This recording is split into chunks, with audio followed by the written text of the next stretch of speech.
You're watching Truth Cherry. Like, comment, subscribe. The Twitter Files. Part 7. The FBI and the Hunter Biden laptop. How the FBI and intelligence community discredited factual information about Hunter Biden's foreign business dealings both after and before the New York Post revealed the contents of his laptop October 14, 2020. In Twitter Files number 6, we saw the FBI relentlessly seek to exercise influence over Twitter, including over its content, its users, and its data. In Twitter Files number 7, we present evidence pointing to an organized effort by representatives of the intelligence community, aimed at senior executives at news and social media companies, to discredit leaked information about Hunter Biden before and after it was published. The story begins in December 2019 when a Delaware computer store owner named John Paul Mac Isaac contacts the FBI about a laptop that Hunter Biden had left with him. On December 9, 2019, the FBI issues a subpoena for and takes Hunter Biden's laptop. Here is a signed quote sheet when Hunter Biden dropped off the laptop at the repair shop. Here is the subpoena instructing the repair shop owner to bring the laptop with him for a court hearing. By August 2020, Mac Isaac still had not heard back from the FBI, even though he had discovered evidence of criminal activity. And so he emails Rudy Giuliani, who was under FBI surveillance at the time.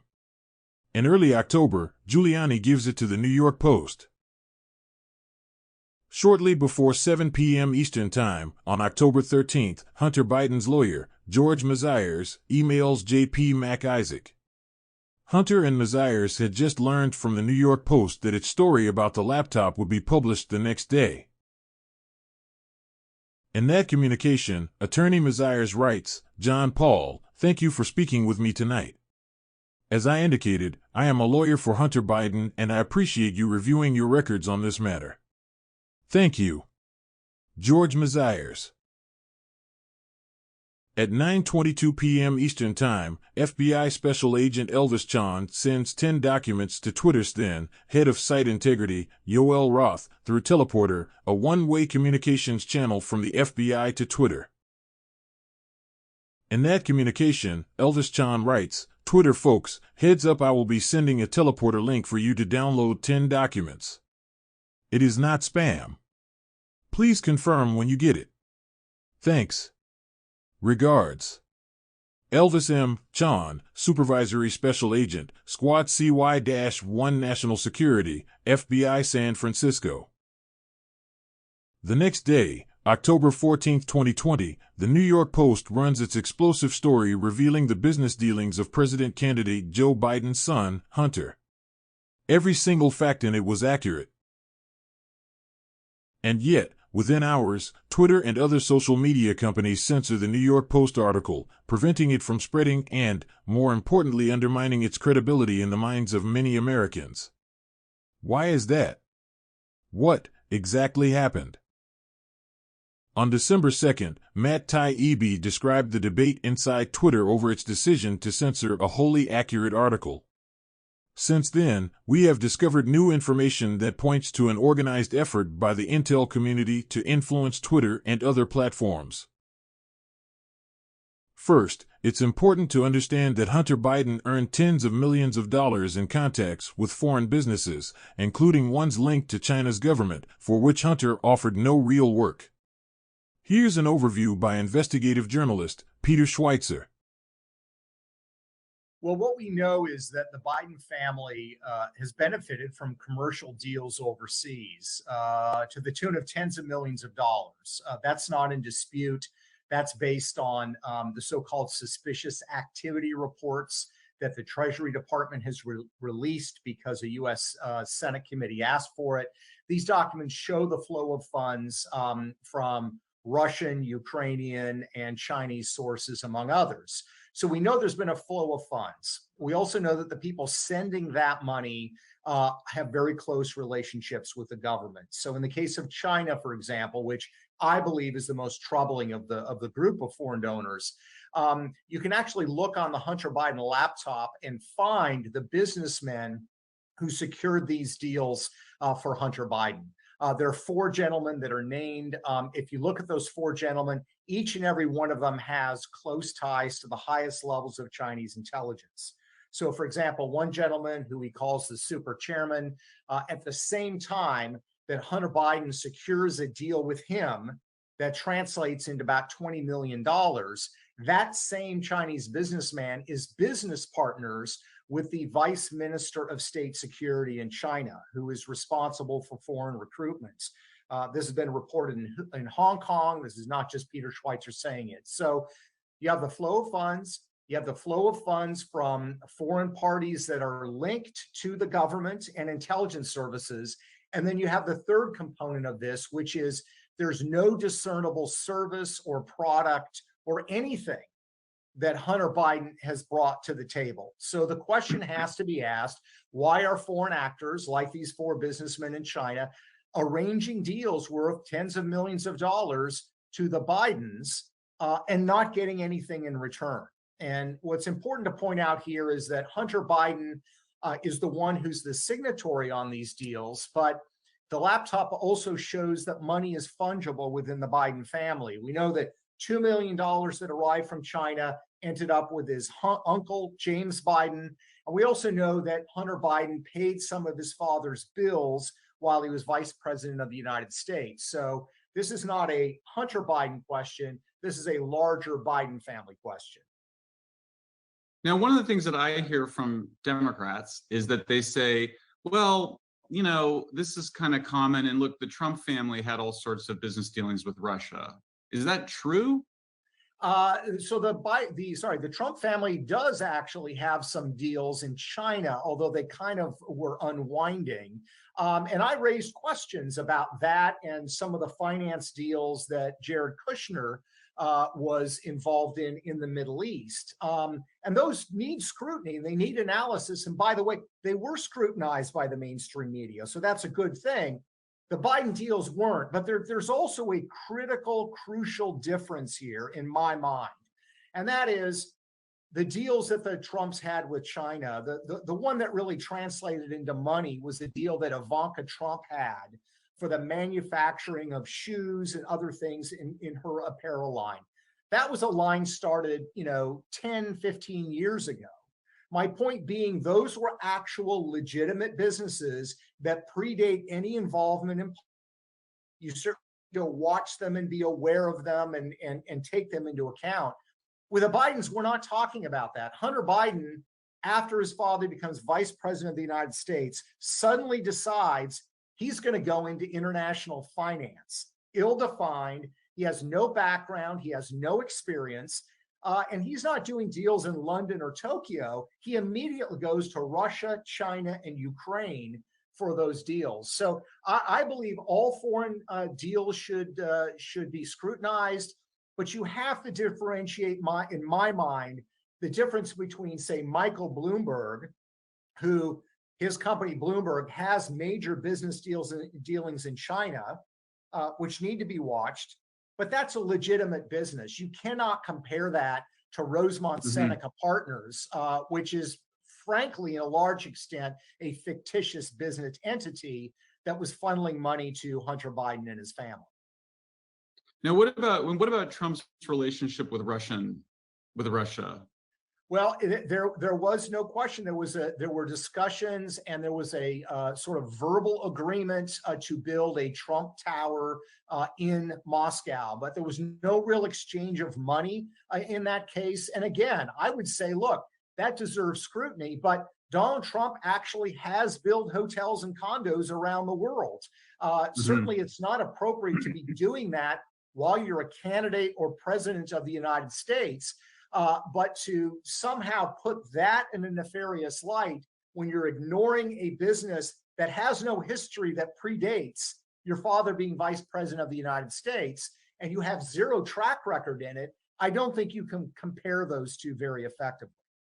Tony Bobulinski is credible because he provides the actual communications, the comms that took place. I've actually seen the BlackBerries and the phones where this correspondence took place. And It's very straightforward. Number one, Bobulinski released to the Senate and gave to the FBI correspondence that I've seen that shows clearly that they were not to discuss Joe Biden's involvement in the business. There are actual correspondence that Tony Bobulinski has with the business partners where they say, don't bring up the father's name, don't discuss the father in the context of the deals. The family's very skittish about it. In other words, the partners did not say he's not involved. There's a Chinese wall, so to speak, that divides him from these deals. It was, don't discuss it. And then you have correspondence when they're discussing a deal with CEFC. This is a Chinese energy company that is going to be setting up a Chinese energy infrastructure fund in the United States, that the ownership structure is such that 10% was going to be given to Hunter to caretake for the big guy. There's lots of correspondence on the laptop and in Tony Bobulinski's communications where the big guy is the reference for Joe Biden. So that's the first thing to consider. The second thing to consider is there is lots of evidence on the laptop that Joe Biden was familiar with his son's deals. And it's worth looking at kind of the evolution of what Joe Biden has said. When I first broke the story in my book, Secret Empires in 2018 about the Biden family's deals in China, the initial Biden response was, there were no deals. There's nothing to see here. This is fabricated. Then when it was confirmed that, okay, yes, there were deals in China, Joe Biden's position became, well, I never discussed those matters with my son, any of these business dealings. We now know, of course, that Joe Biden flew his son on Air Force Two to China, where Hunter Biden met with those Chinese business partners. And we also know on the laptop that, in fact, there are references to Hunter Biden saying to his business partners, I talked to my father about this deal and he's going to help. So now they've shifted from saying there were no deals, Joe Biden didn't know about the deals, to Joe Biden didn't benefit from those deals or did nothing to help these deals along. And my point is, this is what you need an investigation for. Look, we've got the transference of millions of dollars for no services rendered. Nobody's disputing that. We know the individuals who transferred this money have connections to foreign intelligence services. We know that Joe Biden and his son, Hunter Biden, are close. They communicate all the time. They're not estranged. And we know that there are questions about the posture that the Biden administration has assumed towards China. So my view has always been, this warrants investigation. I'm not saying a crime's been committed. I don't know. I'm not saying that Joe Biden is on the take from the Chinese. We don't know. But I do believe that this deserves serious investigation by a body like a congressional committee that has subpoena power. And it seems to me, if we are prepared to investigate Donald Trump based on an anonymous dossier, and by the way, at least the first 5 or 6 months, I supported that investigation. But if we're prepared to investigate that, Iran-Contra, Bill Clinton and Whitewater, this is much higher in terms of the threshold of evidence and information we have that warrants a look and warrants a subpoena power effort to find out exactly what is going on here. And yet, during all of 2020, the FBI and other law enforcement agencies repeatedly primed Yoel Roth to dismiss reports of Hunter Biden's laptop as a Russian hack and leak operation. This is from a sworn declaration by Roth given in December 2020. In this sworn declaration by Roth, it reads, 10. Since 2018, I have had regular meetings with the Office of the Director of National Intelligence, the Department of Homeland Security, the FBI, and industry peers regarding election security. 11. During these weekly meetings, the federal law enforcement agencies communicated that they expected hack and leak operations by state actors might occur in the period shortly before the 2020 presidential election, likely in October. I was told in these meetings that the intelligence community expected that individuals associated with political campaigns would likely be disseminated over social media platforms, including Twitter. These expectations of hack and leak operations were discussed throughout 2020. I also learned in these meetings that there were rumors that a hack and leak operation would involve Hunter Biden.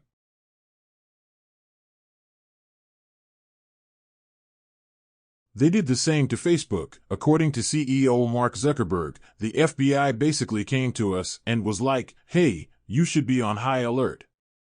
We thought that there was a lot of Russian propaganda in 2016 election. There's about to be some kind of dump similar to that."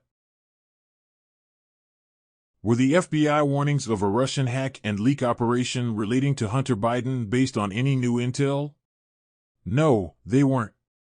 Through our investigations, we did not see any similar competing intrusions to what had happened in 2016, admitted FBI agent Elvis Chand in November. In this statement, Elvis Chand is asked, toward the 2020 election, is that right? Answer, for these USG industry meetings, yes. Question, were the hack and dump operations discussed at these meetings, or hack and leak operations? Answer, yes, they were. Question, tell me what was discussed about them at these meetings. Answer, the context of hack and dump is what was the FBI and CISA doing to prevent hack and dump operations? So from the FBI side, I think I already relayed to you that we had the Protective Voices Initiative. I can't remember the specifics, but CISA also discussed its cybersecurity awareness efforts as well as grants efforts with the state, county, and local level elections officials.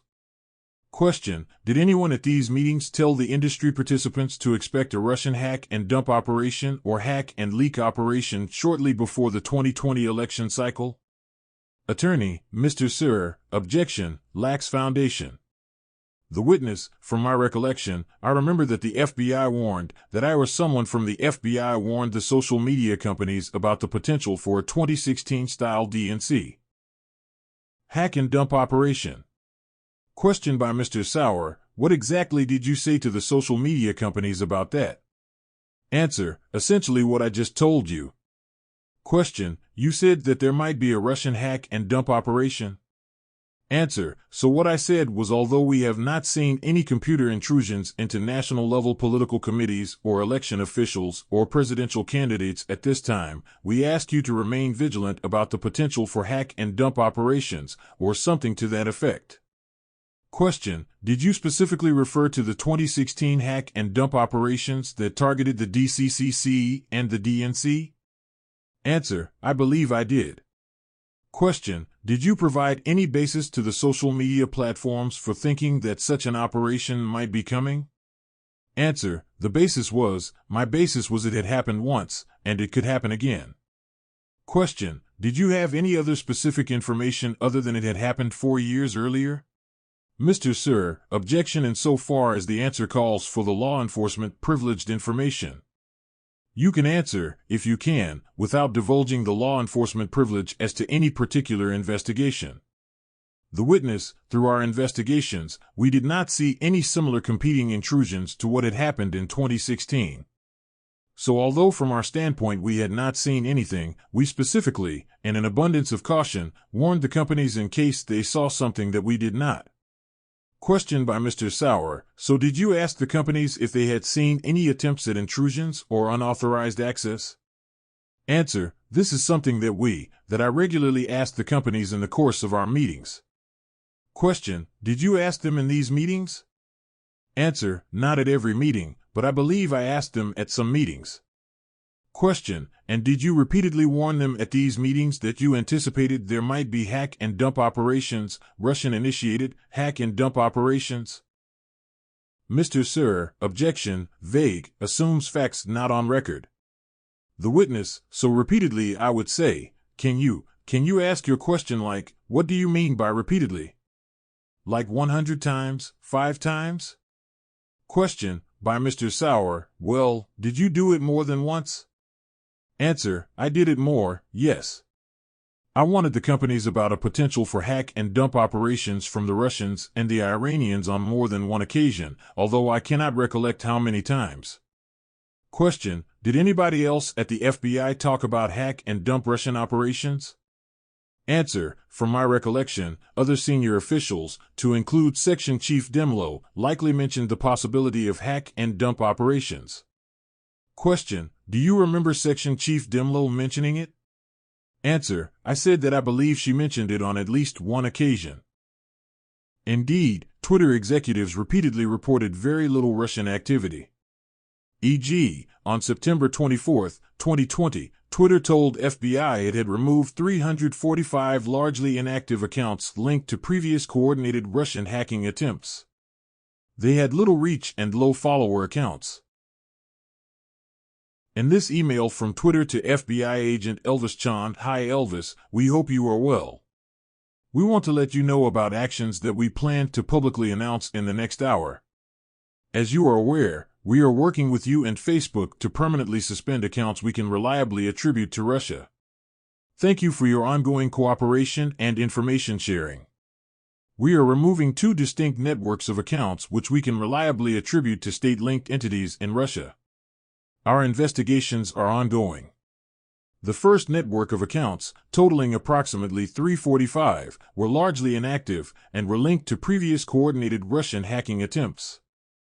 Most of the content shared by these accounts expressed views designed to advance Russia's geopolitical interests. The second network of accounts, totaling approximately 10, purported to be associated with a website called United World International, which publishes a range of content about current global and U.S. political issues.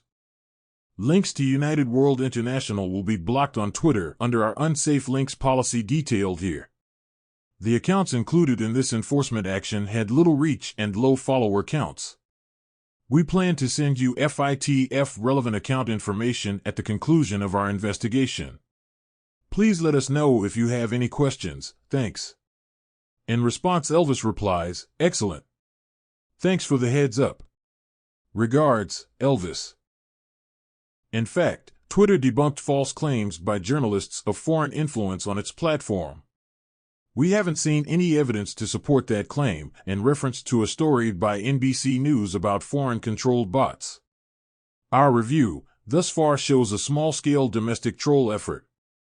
In this email from FBI agent Elvis Chand to Twitter executive Yoel Roth, all, out of an abundance of caution, I wanted to reach out to you about this news story. Link provided regarding a story about Twitter removing a news story about bots. The second part of the article focuses on the hashtag DC Blackout campaign and its potential to being driven by foreign-controlled bots. Anything we should be aware of concerning this topic? Thanks. Regards, Elvis. Yoel Roth answers, Hi Elvis, we haven't seen any evidence to support that claim. Our review thus far shows a small-scale domestic troll effort that was amplified in some creative ways by real people. But not a significant bot or foreign angle. Yoel. In this story, on NBC News, the headline reads, White nationalist group posing as Antifa called for violence on Twitter. After FBI asks about a Washington Post story on alleged foreign influence in a pro-Trump tweet, Twitter's Roth says, the article makes a lot of insinuations, but we saw no evidence that was the case here. And in fact, a lot of strong evidence pointing in the other direction. In this email from another FBI official to Agent Elvis Chand, it reads, Hi Elvis, I came across the following in the Washington Post that referenced Twitter's removal of the account at went dim to rep due to policy violations. According to the article, on the eve of the Republican National Convention, prominent African Americans challenged allegations of racism against President Trump and retweeted the following message, 22,000. Furthermore, the message amassed 39,000. I've been a Democrat my whole life. I joined the BLM protests months ago when they began. They opened my eyes wide. I didn't realize I became a Marxist. It happened without me even knowing it. I'm done with this trash. I'll be registering Republican. At the time of suspension, was Twitter able to attribute this account and any of its activity to any particular county? In addition, did the aforementioned account, or any other suspended accounts, post similar messages related to the convention, upcoming 2020 U.S. elections? Thank you in advance, respectfully. Elvis forwards this email to Twitter to inquire. Yoel Roth answers, he writes, Hi Elvis, thanks for checking in. I can confirm that the account in question is domestic in origin. The article makes a lot of insinuations about foreign interference. But we saw no evidence that was the case here. And in fact, a lot of strong evidence pointing in the opposite direction. Yoel. In this article by the Washington Post, headline reads, "Black voters are being targeted in disinformation campaigns, echoing the 2016 Russian playbook." It's not the first time that Twitter's Roth has pushed back against the FBI. In January 2020, Roth resisted FBI efforts to get Twitter to share data outside of the normal search warrant process. In this email from Elvis Chan, he writes, "Hi, my colleagues at the Fort had a query for you. I've provided it to you below. A few years ago, Twitter said they would no longer provide their data feed to members of the IC. My colleagues wanted to know if that policy has changed or if you would be willing to change it. My colleagues are currently contracting with a vendor for an analytic tool for open source intelligence, only publicly available data. The commercial version of this tool includes the Twitter data feed. However, the feed was disabled because the vendor said they did not want to violate the terms of service with Twitter. My colleagues are wondering if Twitter would be open to revising its terms of service to allow this vendor to continue to have access to the Twitter feed. My colleagues are happy to meet in person to discuss this issue with you if you'd like. I hope you have a great holiday season. Regards, Elvis." In this email response, Roth writes, "Hey, as discussed, here's my suggested response.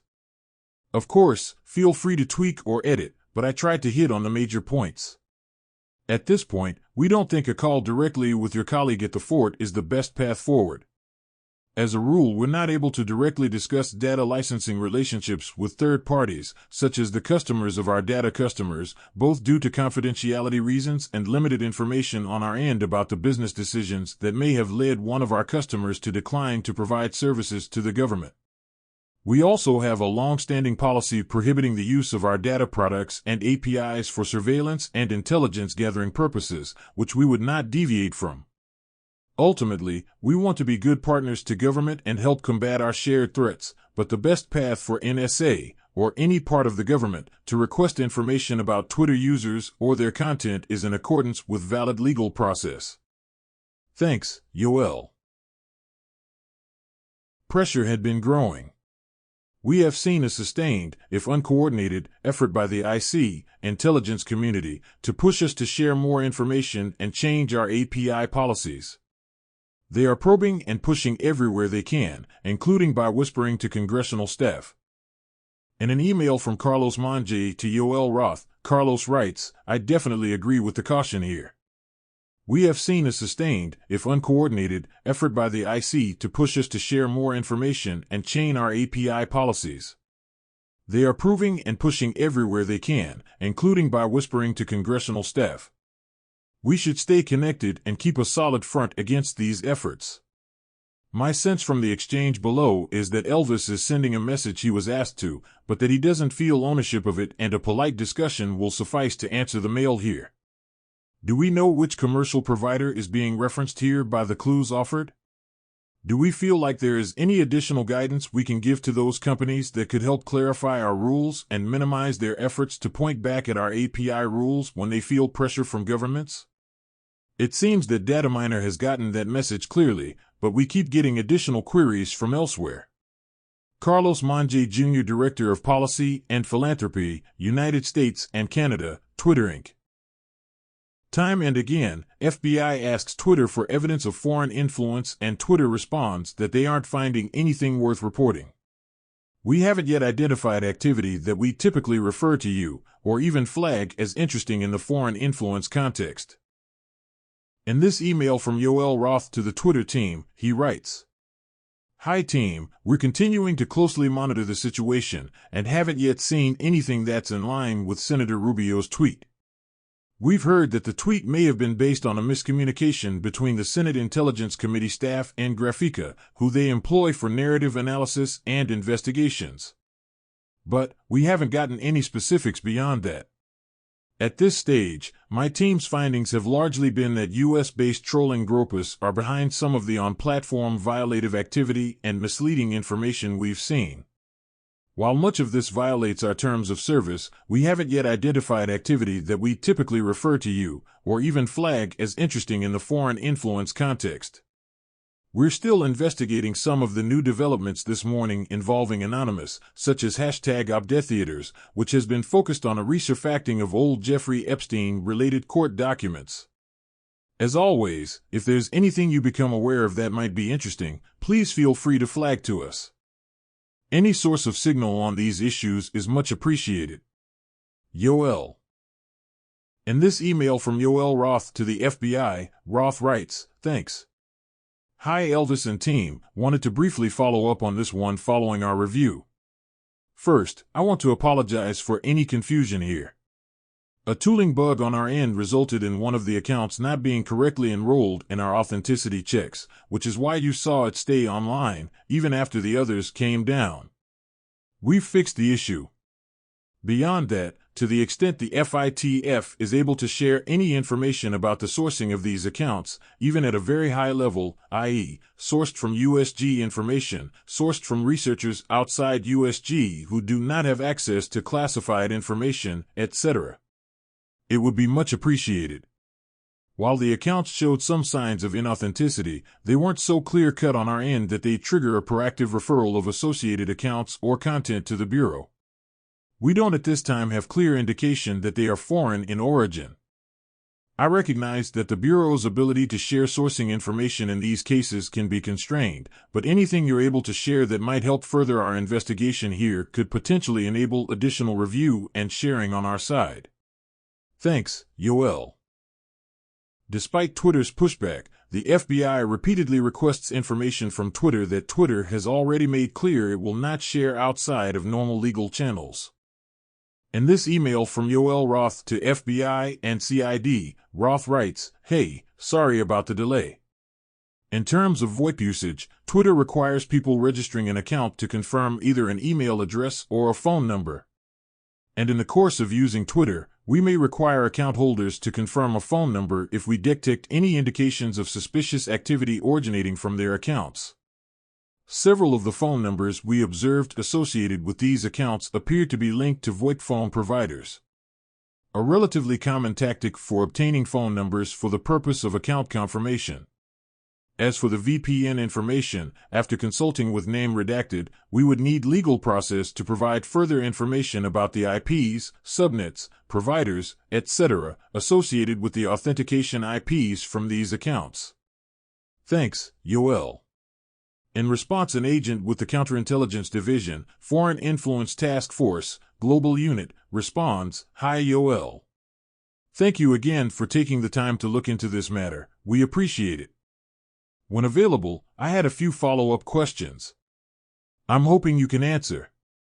Based on my understanding, Twitter observed some of the accounts using VPNs and VoIP as a way to obfuscate their online activities. Based on what you're seeing, would you be able to advise how the account holders were using VoIP on Twitter's platform? Also, while I understand the actual VPN IP addresses associated with the respective accounts would likely require legal process, would Twitter be open to sharing which service providers those VPN IP addresses resolve to? Please let me know if you have any questions. Thank you in advance for your time. Respectfully, Name Redacted. Then, in July 2020, the FBI's Elvis Chan arranges for temporary top-secret security clearances for Twitter executives so that the FBI can share information about threats to the upcoming elections. In that email, Elvis writes, "Since I brought up the security clearances during our call, I don't think we have anyone at Twitter who has a permanent security clearance. Correct me if I'm wrong. What I would propose is that 30 days out from the election we get you temporary clearances. You get to pick who they would be. Let me know what you think. Thanks, regards, Elvis Supervisory Special Agent, National Security, FBI San Francisco." On August 11, 2020, the FBI's Chan shares information with Twitter's Roth relating to the Russian hacking organization, APT28, through the FBI's secure one-way communications channel, Teleporter. In this communication from Elvis Chan to Yoel Roth, he writes, "I've got more information to share with you via Teleporter. You'll see an email from it shortly so you can download the document. Thanks. Regards, Elvis. This was in reply to an email sent to Roth in August, a month prior, where Elvis writes, Alcon, in advance of this week's meeting, I'm going to be sending you 3 documents through an FBI application called Teleporter. You will get a link from email address, which will expire in 24 hours. Please download the documents when you get a chance. The documents will not denote the actors, so I'm providing them here. A. FITF topic. B. APT 28. C. Sandworm. We will be discussing A and B, but don't have anything additional for C at this point. Thanks. Regards, Elvis. Recently, Yoel Roth told Kara Swisher that he had been primed to think about the Russian hacking group APT-28 before news of the Hunter Biden laptop came out. When it did, Roth said, it set off every single one of my finely tuned APT-28 hack and leak campaign alarm bells. We learn about DC leaks, and we learn about the intersection between APT-28, a unit of Russian military intelligence, a hacking group, and so the morning of the Hunter Biden story in the New York Post happens, and it was weird, right? We didn't know what to believe. We didn't know what was true. There was smoke, and ultimately for me, it didn't reach a place where I was comfortable removing this content from Twitter, but it set off every single one of my finely tuned APT-28 hack and leak campaign alarm bells. So it looked possibly probably. Everything about it looked like a hack and leak. In August 2020, FBI's Chan asks Twitter, does anyone there have top secret clearance? When someone mentions Jim Baker, Chan responds, I don't know how I forgot him. An odd claim, given Chan's job is to monitor Twitter, not to mention they work together at the FBI. In this email from Elvis, he writes, I don't know how I forgot Baker is there now. Yes, he would be perfect. Can you put us in touch with him? We're trying to nail down a date and time to provide the briefing. I'm hoping there will be an unclassified tier line that can be shared as well. Thanks. Regards, Elvis. In this email communication, hi, Elvis, yes, we have 2 people. Would Jim Baker work? Let me know. In this hearing deposition with Elvis Chan, Mr. Sauer asks a question. How often do you talk to her? Answer, maybe on a quarterly basis. Question, have you ever discussed with Mr. Strzok or Ms. Page the prospect of a Russian hack and leak operation? Answer, no. The only investigation that I ever discussed with either of them was the Yahoo hack investigation. Question, do you know anyone else associated with the Crossfire Hurricane investigation? Answer, no. But I do want to add during those meetings that I had with Mr. Strzok, Mr. Jim Baker, who was our general counsel at the ITME, would attend some of those meetings as well. Question, Mr. Baker would attend those meetings that you had with Mr. Strzok about the Yahoo hack? Answer, yes. At least some of them. Question, who else would attend those meetings? Answer, just the 3 of them. It would be the 3 of them getting a status update from, they would be getting a case update from me. Question, a case update about the Yahoo investigation. Who is Jim Baker? He's former general counsel of the FBI, 2014 through 2018. And one of the most powerful men in the U.S. intel community. Baker has moved in and out of government for 30 years, serving stints at CNN, Bridgewater, a $140 billion asset management firm, and Brookings. Here is a CV for Jim Baker outlining his career. At Twitter, serving as the member of the board of directors at an AI tech startup. CV continued, Associate General Counsel at Bridgewater Associates, February 2012 to January 2014, Associate Deputy Attorney General for the U.S. DOJ, July 2009 to October 2011. Assistant General Counsel for National Security at Verizon Business, April 2008 to July 2009. Counsel for Intelligence Policy, U.S. DOJ, May 2001 through October 2007. And finishing up with his teaching and fellowship credentials. Lecturer on law at Harvard. Visiting Fellow at the Brookings Institution.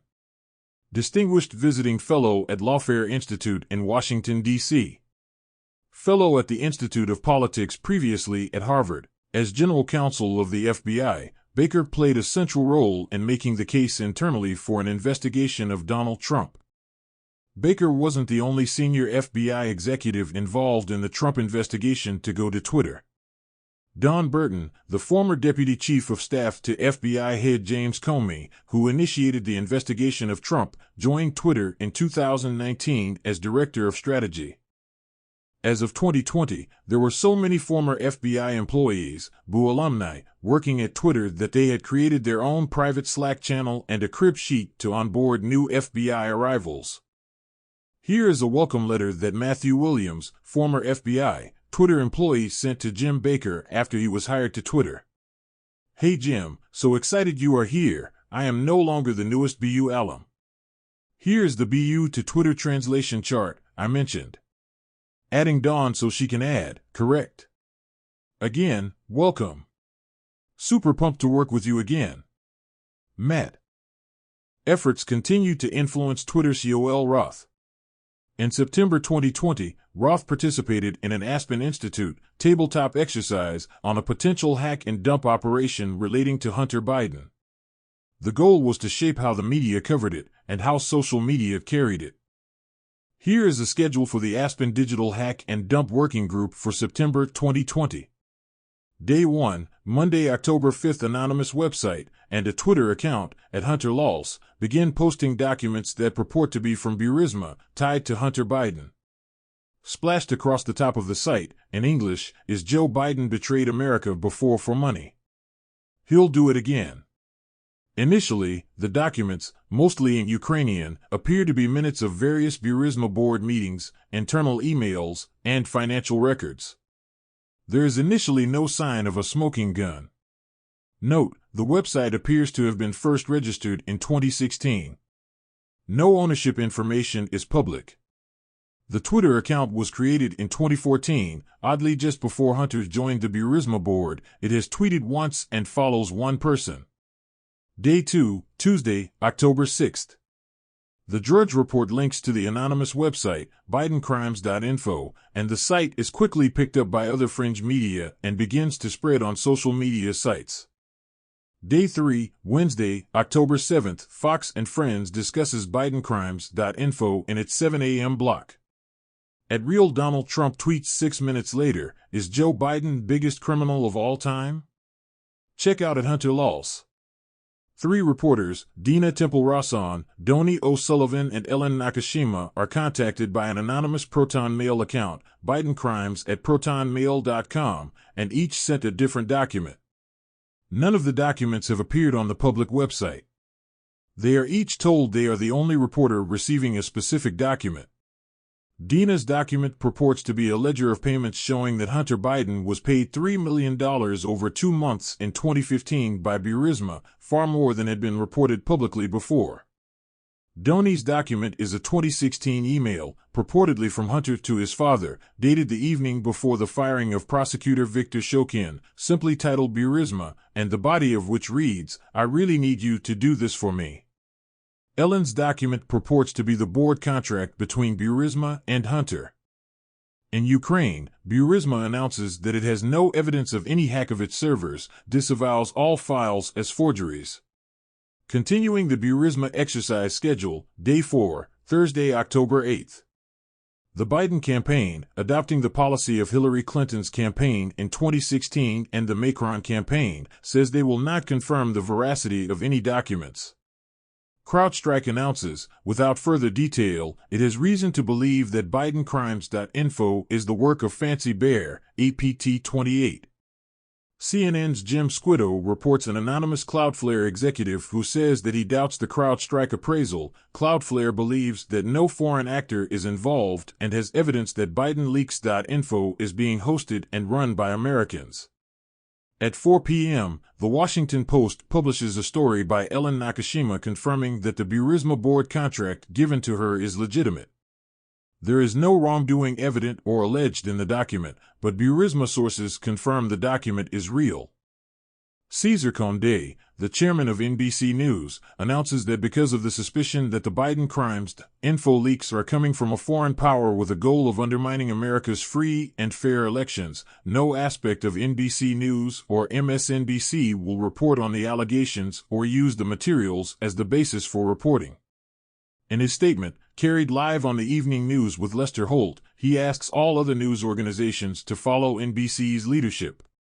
The Guardian quickly announces it will follow the same principle, as does the Huffington Post. At Ohio Trump rally that night, crowd starts chanting, "Lock him up." President Trump, at podium, pumps his fists as the crowd chants. Day 5, Friday, October 9th.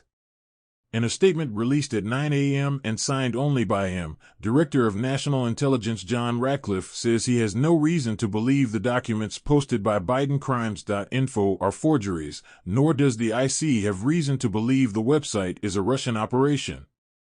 At 11 a.m., on the House floor, House Intelligence Chair Adam Schiff says that according to his briefings, the IC is not being forthright with the American people about the source and veracity of the leaks. Also at 11 a.m., Mandiant releases a short statement saying it has traced the source of BidenLeaks.info to infrastructure consistent with China's Ministry of State Security. Continuing with the exercise schedule, at 2 p.m., Hunter Laws tweets a link out to a zip file that appears to contain a new tranche of 20,000 documents, mostly in Ukrainian, stolen from Burisma and posted on BidenCrimes.info. All but simultaneously, at 2:01 p.m., Donald Trump Jr., Team Trump and Parscale all retweet the Hunter Laws post. By 3 p.m., Twitter determines that the hosting service for the zip tweeted by Hunter Laws traces back to a server in Hong Kong. That afternoon, Facebook sources inside the IC tell Facebook to be wary about the DNI statement. At 5 p.m., Dina Temple-Raston airs an NPR story saying that she has confirmed the $3 million payment document she received is fake. Day 6, Saturday, October 10th. Overnight, progressive blogger Josh Marshall notices and tweets out one document in the new tranche of zip files that appears to be a confirmation of a wire transfer for $1 million from Deutsche Bank to an offshore account in the name of Hunter Biden, dated 2 days after the firing of the chief prosecutor, Shokin. Overnight, independent security researchers and news organizations find the majority of the zip files are authentic, but some are manipulated. First Draft News tweets an hour after Josh's tweet that his document appears to be an authentic Burisma document but has been edited. What was edited is unclear. At 10 a.m., the New York Times posts a story saying that two anonymous senior Justice Department officials in Washington say that the acting U.S. attorney in D.C. has impaneled a grand jury to investigate Joe Biden. Day 7, Sunday, October 11th. On the Sunday shows, Biden campaign staff dismissed the entire hack and lead as dirty tricks by Vladimir Putin. After the morning shows air, the Daily Beast quotes two former senior intelligence officials that the directors of the CIA and NSA refused to sign onto Ratcliffe's Friday statement, although sources differ why they did not sign it. David Sanger matches that reporting an hour later. Alex Berenson announces on Twitter that he's conducted an interview, via DM, with the person behind it, Hunter Laws, and that Ed believes the person is an American.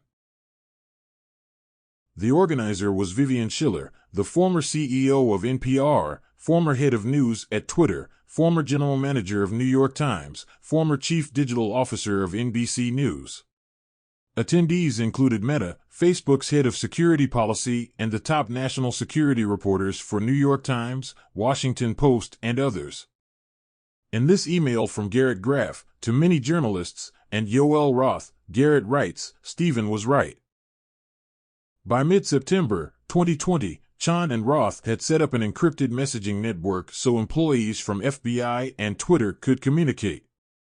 They also agreed to create a virtual war room for all the internet industry, plus FBI and ODNI, or Office of the Director of National Intelligence.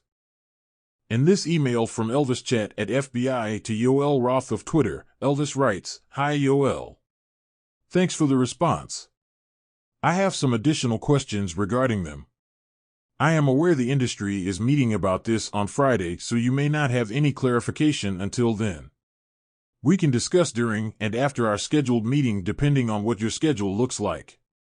1. If it will only be one-way communication from the USG to the industry, it seems like it should at least be FBI and CISA. We can give you everything we're seeing from the FBI and USIC agencies. CISA will know what is going on in each state via Homeland Security Information Network or HSIN. However, how will the industry partners communicate back with the FBI and CISA? For the FBI, will you use the pre-established channels already in use? For example, you or Angelo will email me directly. If that is the case, that will work for the FBI, but I don't know what communication channels you have with CISA.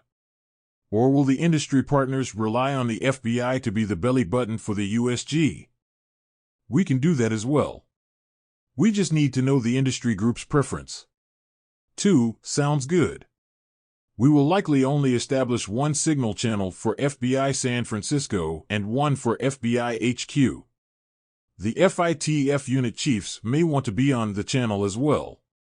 I will provide the companies with our command post shift roster so you know who is on shift for any given day. 3. Facebook had mentioned activating the signal channel before the first presidential debate, which works for us, but we once have the enhanced staffing levels until October 28th at FBI HQ and October 30th at FBI San Francisco.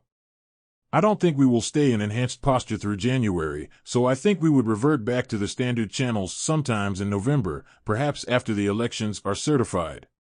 Regards, Elvis. This email from Yoel Roth to Elvis Chan. Roth writes, "Hey Elvis, apologies for the delayed responses. Notes on your 3 questions are below. Happy to find time this week, where we can check in briefly on Friday's call. 1. What USG agencies will be allowed on the channel? I think the easy ones will be FBI, DHS, CISA, and ODNI. For your awareness, State GEC, NSA, and CIA have expressed interest in being allowed on in listen mode only. Welcome your thoughts on this. The agreed upon parameters for the channel, by industry, are that it's one-way communication from government to industry. We explicitly do not plan to have conversation, discussion, responses back in this forum. So the USG attendees there I think would largely be driven by who FBI wants to share information within this setting. I will note, given at least some of the orgs on this list, e.g. State, GEC, have been somewhat more press-happy than others. I worry a bit about whether information shared in confidence with industry could result in announcements being made which disrupt our operational work. Put another way, there might be value in keeping the circle of trust here quite small. I also worry about the precedent of expanding it to include organizations which aren't typically present in our meetings. I'm also not entirely sure that every member of that group wants their phone number quite so broadly available. And finally, I'd need to run this by the industry group again. They only agreed to FBI. Happy to do so if you think there's value, but I'm thinking it might be simpler to keep it to industry, FBI. 2. How many USG participants will be allowed onto the channel? Will it only be people that industry already knows? I ask because at the FBI SF Command Center, there will be 3 other supervisors working shifts when I'm not there. I also know different FITF personnel will be rotating through the command post at FBI HQ. We didn't get into the specifics of this, but I can't imagine any of that would be problematic. 3. When will the channel be activated and for how long? We discussed the election period, broadly defined. Probably not indefinitely, but keeping it going at minimum through January seems reasonable. Then, on September the 15th, 2020, the FBI's Laura Demlow, who heads up the Foreign Influence Task Force, and Elvis Chan, request to give a classified briefing for Jim Baker, without any other Twitter staff, such as Yoel Roth, present. In this communication, a person whose name is redacted writes, "Hi Jim and redacted name, I hope all is well. Can you help Laura Demlow and Elvis Chan of the FBI schedule a classified briefing for Jim? They would like to meet early next week if possible, thank you." On October 14th, shortly after the New York Post publishes its Hunter Biden laptop story, Roth says, "It isn't clearly violative of our hacked materials policy, nor is it clearly in violation of anything else." But adds, "This feels a lot like a somewhat subtle leak operation." In this email, Yoel Roth writes, "Hey, name redacted, thanks, we're aware of this and are tracking closely. At this time, given the alleged provenance of the materials, a laptop mysteriously dropped off at repair shop in Delaware, it isn't clearly violative of our hacked materials policy, nor is it clearly in violation of anything else." That said, the questionable origins here are obviously causing a lot of people to make references to 2016, and my personal view on this, unsubstantiated by hard evidence as yet, is that this feels a lot like a somewhat subtle leak operation. We'll be developing a recommendation for what, if anything, we want to do over the course of the day today. Yoel. In response to Roth, Baker repeatedly insists that the Hunter Biden materials were either faked, hacked, or both, and a violation of Twitter policy. Baker does so over email and in a Google Doc on October 14th and 15th. In this communication from Jim Baker to Yoel Roth, Baker writes, "One additional comment, I've seen some reliable cybersecurity folks question the authenticity of the emails in another way, i.e., that there is no metadata pertaining to them that has been released and the formatting looks like they could be complete fabrications." Here Jim Baker posts a Google document, citing as proof that the documents are faked.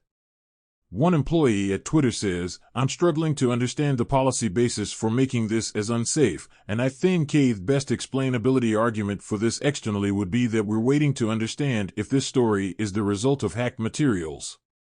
We'll face hard questions on this if we don't have some kind of solid reasoning for marking the link unsafe."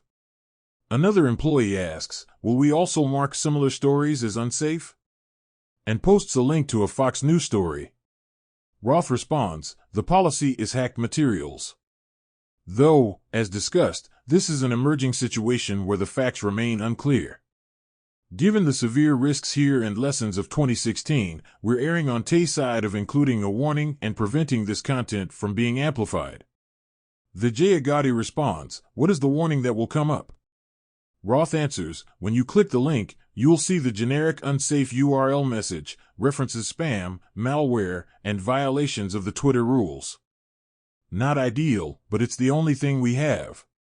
A person with a name redacted says, "Whatever we do in the comms, this will become a bias claim for Jack pre-hearing immediately. Let's make it clear we're proactively but cautiously interpreting this through the lens of our hacked materials policy and allowing the link with a warning and significant reduction of spread." To Ian's point, can we truthfully claim that this is part of the policy? I.e., as part of our approach to addressing potentially hacked materials, we are limiting visibility of related stories on Twitter while our investigation is ongoing. Jim Baker then chimes in, writing, "Privileged and confidential. I support the conclusion that we need more facts to assess whether the materials were hacked.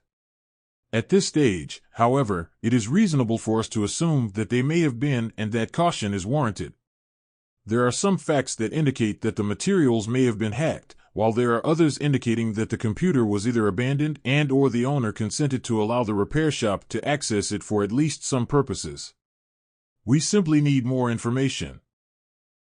In this communication to the wider teams at Twitter, Jim Baker writes, "Folks, I'm guessing that we are going to restrict access to this article as a violation of our hacked materials policy, but after yesterday, I don't want to assume anything."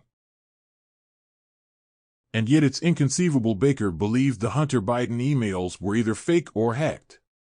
The New York Post had included a picture of the receipt signed by Hunter Biden, and an FBI subpoena showed that the agency had taken possession of the laptop in December 2019. In this document, there's attachments to the subpoena outlining the equipment seized by the FBI, and Attachment A. 1. Apple MacBook Pro laptop computer, and 2. Western Digital external hard drive. In this document you see the subpoena to take possession of the laptop and hard drive, dated December 9, 2019. And this quote receipt signed by Hunter Biden when he dropped the laptop off at the repair shop. As for the FBI, it likely would have taken a few hours for it to confirm that the laptop had belonged to Hunter Biden. Indeed, it only took a few days for journalist Peter Schweitzer to prove it. When the laptop dropped in 2020, I had no idea where it came from. I didn't know if it was real. But what I did was I took the files on the Hunter Biden laptop and I compared it to bodies of information that we knew were absolutely true. So, for example, the Secret Service, again at the request of the U.S. Senate Committee, had released Hunter Biden's travel records. So we were able to take the laptop and say, when he says he's in Dubai, does that correspond with the Secret Service travel records? If he's emailing somebody and saying, I'm in Hong Kong, does that line up? In each and every case, it lined up. Then we compared the laptop to the suspicious activity reports, the SARS reports. When the emails referenced $5 million being wired to Hunter Biden's business, does that correspond with the SARS? And again, it lined up completely. And the laptop really came out at about the same time as the Secret Service travel logs and the wire transfers. So it really would not have been possible for somebody to create thousands of emails simultaneously to demonstrate it. Then the final thing we did, Michael, is we looked at Hunter Biden's laptop emails and we compared them with a collection that we'd received from Hunter Biden's business partners, a guy named Bevan Cooney, who's in jail. He shared his Gmail account with us and we looked at it. The Hunter Biden laptops that have Bevan Cooney correspondence on them, do they actually line up with Bevan Cooney's Gmail account? And again, they did 100%. Now, I was able to do this in Florida with my researchers. The New York Times, the Washington Post, CBS News, ABC News could have done the same thing, but they were not interested in this story. They did not pursue this story. If you had told me that information would come forward that Jimmy Carter's family or Ronald Reagan's family was receiving tens of millions of dollars from Russian businesses that were linked to the KGB, it would have set off alarm bells, rightfully so, to all kinds of news outlets. That's really the equivalent of what we're talking about here. And yet the media somehow convinced themselves that this was not an important or an interesting story.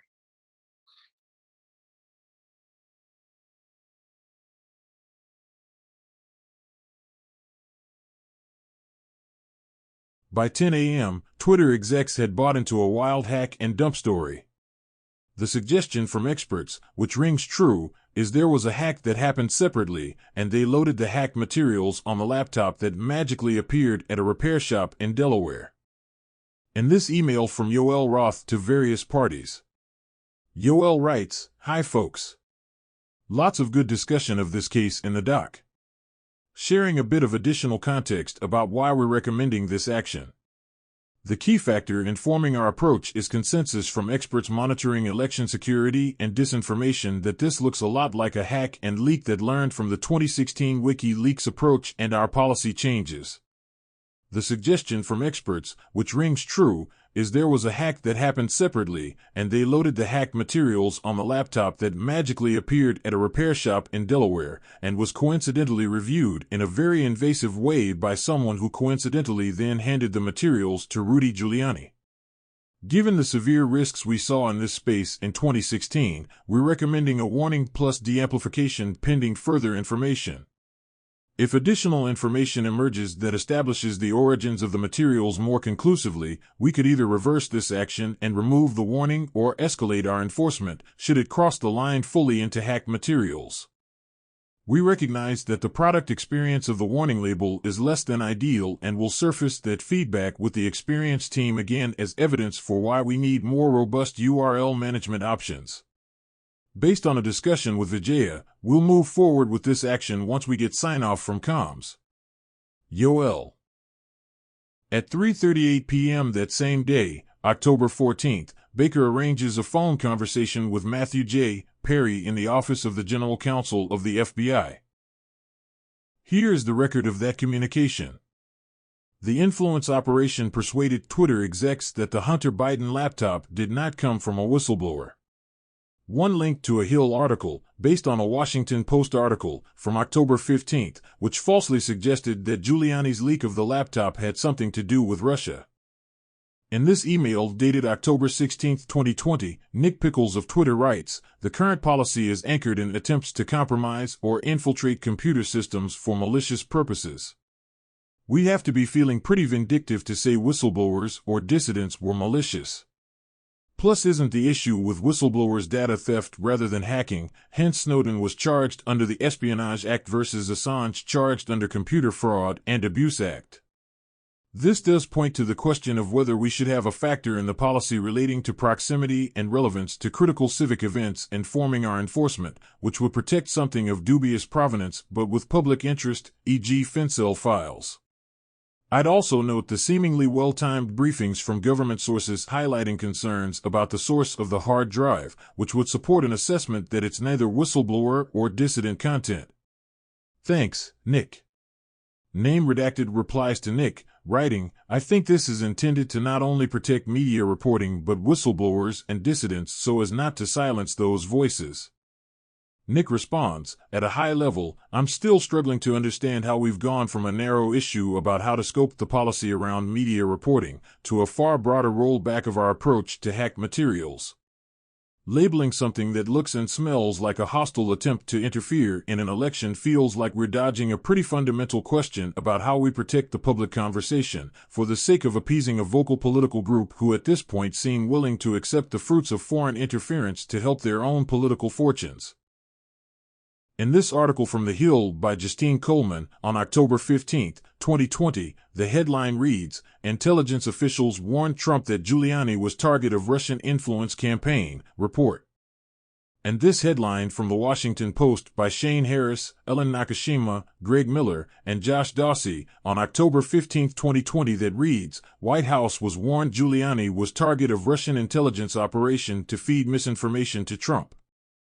There is evidence that FBI agents have warned elected officials of foreign influence with the primary goal of leaking the information to the news media. This is a political dirty trick used to create the perception of impropriety. In 2020, the FBI gave a briefing to Senator Grassley and Johnson, claiming evidence of Russian interference into their investigation of Hunter Biden. The briefing angered the senators, who say it was done to discredit their investigation. The unnecessary FBI briefing provided the Democrats and liberal media the vehicle to spread their false narrative that our work advanced Russian disinformation.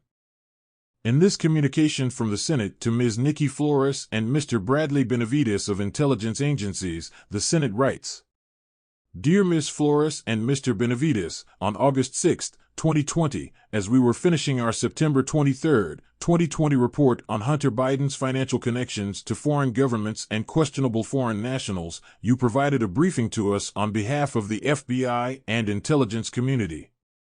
As we have publicly and privately stated to you and Director Wray since that briefing, the briefing was unnecessary and was only done because of pressure from our Democratic colleagues, including Democratic leadership, to falsely attack our Biden investigation as advancing Russian disinformation." Letter continues, for example, on July 13, 2020, then Minority Leader Schumer, Senator Warner, Speaker Pelosi, and Representative Schiff sent a letter, with a classified attachment, to the FBI to express a purported belief that Congress was the subject of a foreign disinformation campaign. The classified attachment included unclassified elements that, among other things, attempted and failed to tie our investigation into the Biden family's financial deals to foreign disinformation. Those elements were then leaked to the press. As you are undoubtedly aware, we've successfully refuted those false allegations and, most recently, we've made public a series of authentic bank records relating to the Biden family's connections to the Communist Chinese government, which Democrats had previously tried, and failed, to claim advanced Russian disinformation. In addition, on July 16, 2020, then-Ranking Member Peters and then-Ranking Member Wyden wrote to us requesting a briefing from the FBI's Foreign Influence Task Force on matters purportedly relating to our investigation. On July 28, 2020, we responded to them and reminded them that in March 2020, the FBI and relevant members of the intelligence community had already briefed our committees and provided assurances that there was no reason that our committees should not continue their investigation. Nonetheless, the FBI succumbed to the Democratic pressure and provided the infamous August 6, 2020 briefing. With respect to the substance of the briefing, it consisted primarily of information that we already know and information unconnected to our Biden investigation. We made clear to you at the briefing that it was not relevant to the substance of our work. In response, you stated that the FBI is not attempting to quash, curtail, or interfere in the investigation in any way. Letter continues, we also made clear our concern that the briefing would be subject to a leak that would shed a false light on the focus of our investigation. Indeed, on May 1, 2021, The Washington Post did exactly that, and so did the other inaccurate media articles during the course of our investigation, which falsely labeled our investigation as advancing Russian disinformation. Moreover, whistleblowers have recently alleged that in August 2020, the same month you provided a briefing to us, FBI officials initiated a scheme to downplay derogatory information on Hunter Biden for the purpose of shutting down investigative activity relating to his potential criminal exposure by labeling it disinformation. Whistleblowers have also alleged that local FBI leadership instructed employees not to look at the Hunter Biden laptop immediately after the FBI obtained it. At the briefing as well as after, we requested relevant records relating to what happened at the briefing, including the 302 or similar summary. The intelligence basis for the briefing and the personnel involved in making the decision to brief us. On August 12, 2020, May 3, 2021, July 25, 2022, and August 11, 2022, those requests were made. The FBI has consistently failed to respond in full to each request and failed to provide those critical records, which casts further doubt on the true purpose for the briefing. Simply put, the unnecessary FBI briefing provided the Democrats and liberal media the vehicle to spread their false narrative that our work advanced Russian disinformation. Although you stated that the FBI didn't intend to interfere in our investigation, the practical effect of such an unnecessary briefing and the subsequent leaks relating to it created interference, which frustrated and obstructed congressional oversight efforts. Letter continues, the FBI answers to Congress and the American people, therefore, we request that you appear before us for a transcribed interview on these and related matters no later than September 8, 2022. In addition, at the time of our initial request in August 2020, all records relating to the briefing should have been preserved. This letter reiterates that request. Sincerely, Senators Chuck Grassley and Ron Johnson. Notably, then FBI General Counsel Jim Baker was investigated twice, in 2017 and 2019, for leaking information to the news media. You're saying he's under criminal investigation, that's why you're not letting him answer? Meadows asked. Yes. In the end, the FBI's influence campaign aimed at executives at news media, Twitter, and other social media companies worked. They censored and discredited the Hunter Biden laptop story. By December 2020, Baker and his colleagues even sent a note of thanks to the FBI for its work. In an email communication dated December 10, 2020, Twitter employee named Angela, last name redacted, writes, Sean and Jim, I hope all is well. The election has taken up our lives for most of this year, but certainly the past few months. Twitter was on the front line of protecting our users and the public at large from misinformation, disinformation campaigns that had the potential to negatively affect the fair election process. What is not as widely known is the role Twitter played in helping the FBI track and identify violent actors who wanted to perpetuate acts of domestic terrorism at polling stations and ballot counting facilities. Obviously, this work is close hold and we will never get public credit, but I would like to thank our FBI counterparts who worked so well with us this election cycle. We had an unprecedented national security and law enforcement response that was the result of a tight, well-coordinated partnership with the FBI that was based on trust. Would you both consider signing a letter of thanks for their willingness to partner on matters of election integrity and public safety? You know all the work that was done related to China, Russia, and Iran. You might not be as familiar with the public safety work.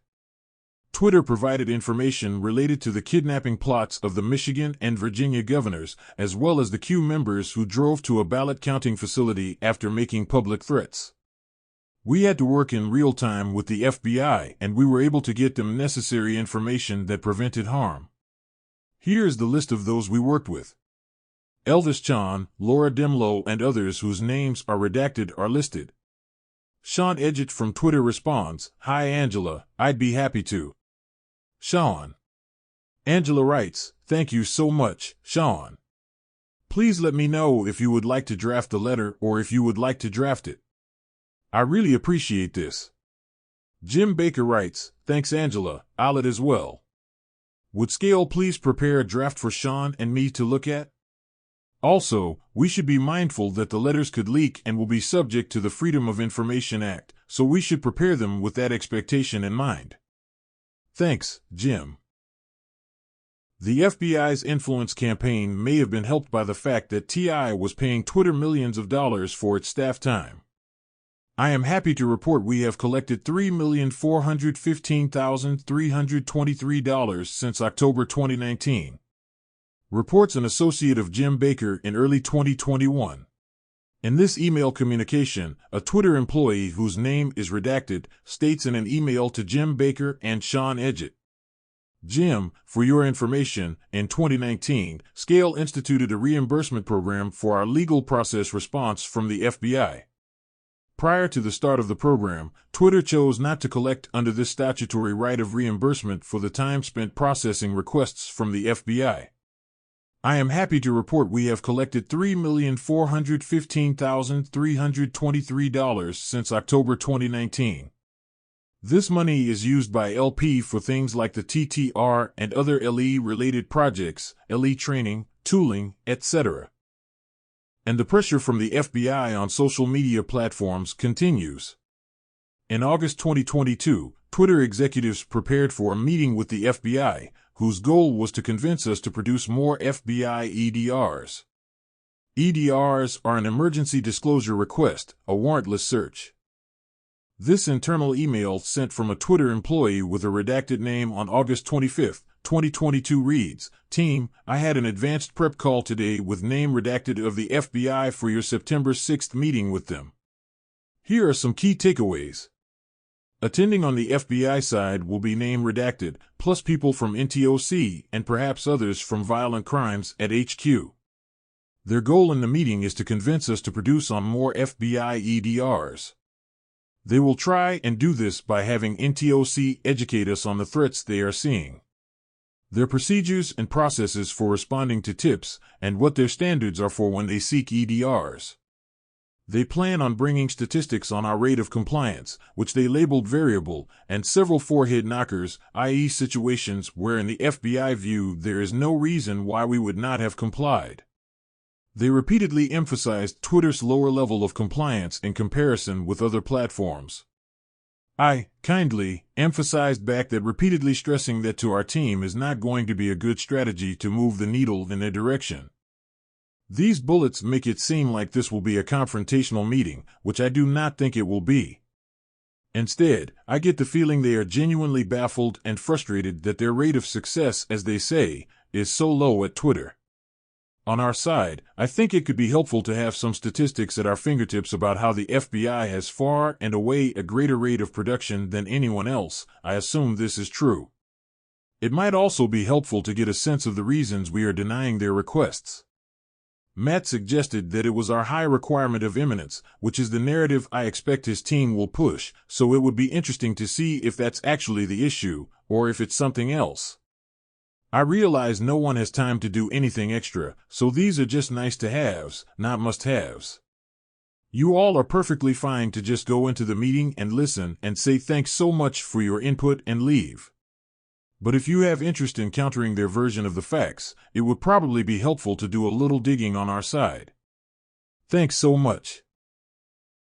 In response to the Twitter Files revelation of high-level FBI agents at Twitter, Jim Jordan said, "I have concerns about whether the government was running a misinformation operation on we the people. Anyone who reads the Twitter Files, regardless of their political orientation, should share those concerns." Key facts. 1. FBI took Hunter Biden's laptop in December 2019 and knew it didn't come from hacking. 2. FBI spent 2020 telling Twitter that a hack and leak involving Hunter Biden would occur in October 2020. 3. FBI was spying on Giuliani when he gave laptop to New York Post. The FBI, in response to Twitter file dumps, writes, "It is unfortunate that conspiracy theorists and others are feeding the American public misinformation with the sole purpose of attempting to discredit the agency." The information provided in this video was taken from the publicly available Twitter files released via Twitter feed of various journalists that Twitter owner Elon Musk has given access to internal records and files at Twitter. It's up to each individual to review the files and make up their own mind as to what happened. You have been watching Truth Cherry. Thank you. Please subscribe.